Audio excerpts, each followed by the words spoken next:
Assalamu alaikum wa rahmatullah, bienvenue dans cette nouvelle édition du journal, dont voici le sommaire. Ouverture à Nouakchott des travaux de la 4e réunion de haut niveau des parlementaires des pays membres du dialogue 5-5. Les populations de Beit Lahouache vivent dans une précarité qui ne cesse de s'accentuer.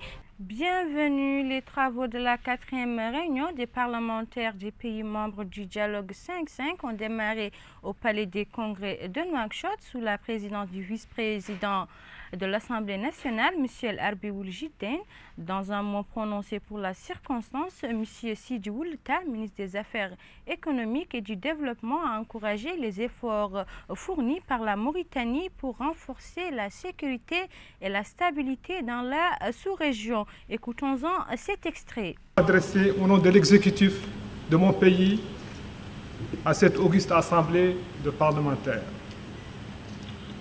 Le dialogue 5+5, qui s'appuie sur une longue histoire de brassage et d'interpénétration fructueuse, constitue indéniablement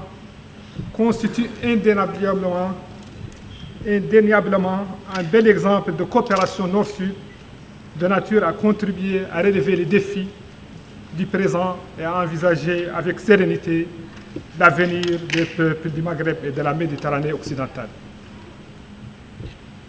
C'est évidemment une occasion bienvenue que des parlementaires des pays du Nord et du Sud soient ici rassemblés pour échanger autour des questions du développement et des défis majeurs auxquels nous faisons face ensemble. L'Union nationale des étudiants mauritaniens, en partenariat avec le Centre national de transfusion sanguine, ont procédé à l'ouverture au sein de l'Université de Nouakchott de la première journée de don de sang ouvert à tous les étudiants désireux de donner du sang. Cette collecte de dons est d'une importance capitale, ont laissé entendre les volontaires, car elle vient combler le manque de sang au niveau du bac sanguin. La collecte se poursuivra tout au long de la semaine. Les étudiants appellent à la participation de tous en rappelant l'importance qu'il y a dans les soins des pathologies. Clôture du premier festival du Club de la Fraternité à l'espace biodiversité en toute beauté avec des pièces théâtrales et des louanges à Allah qui ont été présentées au public ayant répondu présent à cet événement. Des diplômes ont été également attribués. Les différents intervenants ont loué la réussite du festival en rappelant l'importance du rôle de la fraternité dans la vie de tous les jours.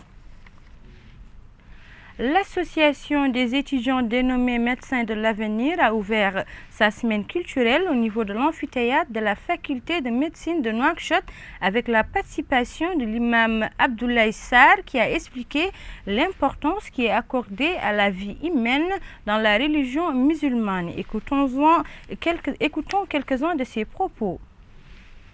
Lui fait don de la vie, c'est comme s'il faisait don de la vie à tous les hommes. Et l'amicale voulait qu'on insiste, et le cheikh a dit ce qu'il y avait à dire sur le passage, et quiconque lui fait don de la vie, c'est comme s'il faisait don de la vie à tous les humains. Dans ce passage du Coran, Allah subhanahu wa ta'ala est en train de nous dire que sauver la vie d'un humain, compte tenu du fait que l'homme n'a pas la possibilité de donner la vie, mais on a la possibilité de sauver une vie. Et il y a une différence. C'est Allah subhanahu wa ta'ala seul qui est capable de donner la vie.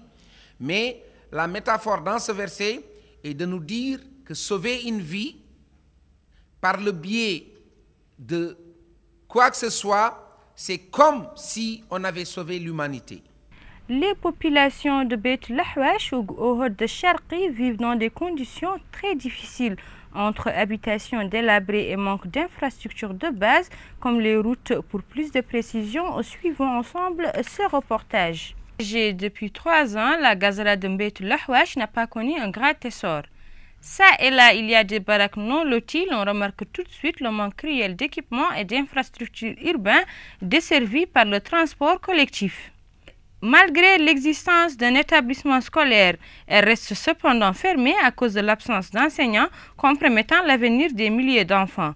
Ces derniers se soucient peu de leur avenir. Le directeur de cette école n'est jamais présent. À quoi sert l'école si les enfants ne le fréquentent pas, en décor seulement? Ici abrite le centre hospitalier de Mbeit Lahouach, doté de salles d'hospitalisation et de quelques matériels médicaux, ainsi qu'une ambulance prête pour transporter les cas les plus urgents vers Nouakchott. À première vue, ce centre semble remplir tous les besoins en soins et confort aux patients, mais la réalité est tout autre car nulle salle d'attente n'existe et cela contraint ces dames à attendre sur le sol.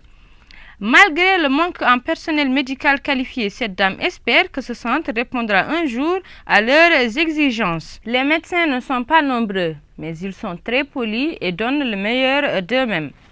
Cependant, d'aucuns déplorent le manque de chirurgiens, ce qui les contraint à acheminer les cas les plus urgents vers Nouakchott. Il n'y a pas de médecin encore, mais d'accompagnement, ce qui empiète les services rendus par ces médecins. Le personnel médical semble également mentionner ses propres revendications. Il y a un manque de médecins, mais ceux qui sont présents font bien leur travail. L'État doit augmenter les matériels et les médecins. Les populations de Mbeit Lahouach espèrent des jours meilleurs en prenant leur mal en patience. C'était tout pour l'actualité d'aujourd'hui. Le rappel des titres: ouverture à Nouakchott des travaux de la 4e réunion de haut niveau des parlementaires des pays membres du dialogue 5-5. Les populations de Mbeit Lahouach vivent dans une précarité qui ne cesse de s'accentuer. Merci de votre attention et nous vous donnons rendez-vous dans nos prochaines éditions.